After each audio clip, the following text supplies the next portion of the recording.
Well, global airlines have gathered for the annual World Air Transport Summit in Dubai to discuss ways to navigate geopolitical instability, overcome pressures on growth from strained supply chains, and to meet their sustainability targets. But despite the ongoing challenges, global airlines have raised their profit forecasts for 2024. They are projecting industry-wide revenue just shy of $1 trillion as a record number of travelers board flights. Airline Industry Association IATA expects the worldwide industry to generate more than $30 billion of profit this year. This coming just 4 years after the industry collapsed to a $140 billion loss in 2020 as a result of the COVID-19 pandemic.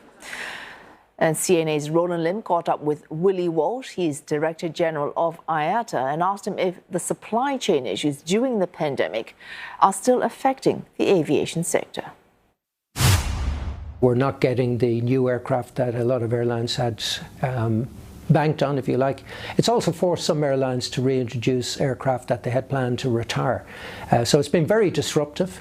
The best I can say about the supply chain problems is that it doesn't appear to be getting worse. It's stabilized at a bad position, but we think this will continue to impact on the industry through this year, 2025, and probably into 2026. Air safety back in the limelight. We had the plane collision at Haneda.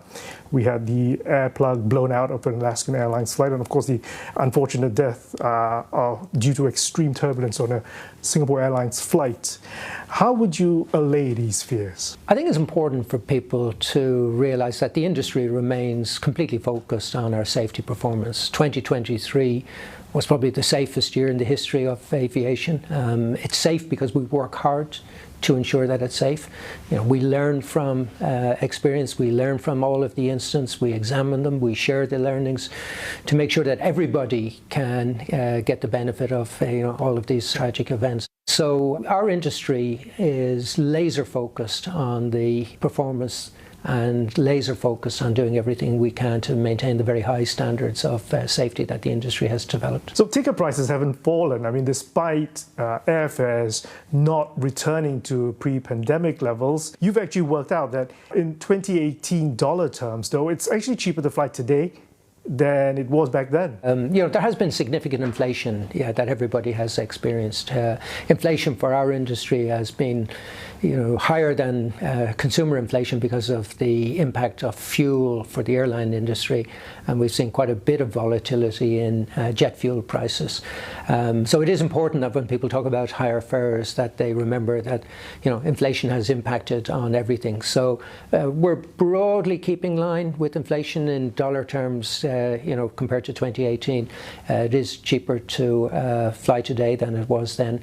But we do recognise that fares are higher, but they're higher because costs are higher. Is fuel still the biggest cost component for the airline? Yes, fuel represents, we expect it to represent 31% of the cost base this year, about $291 billion US dollars.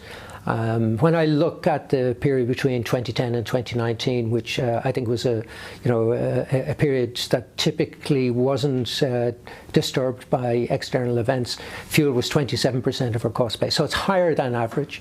We're seeing some of the jet fuel prices moderate a little bit, but it's certainly still the single biggest cost that airlines have to face.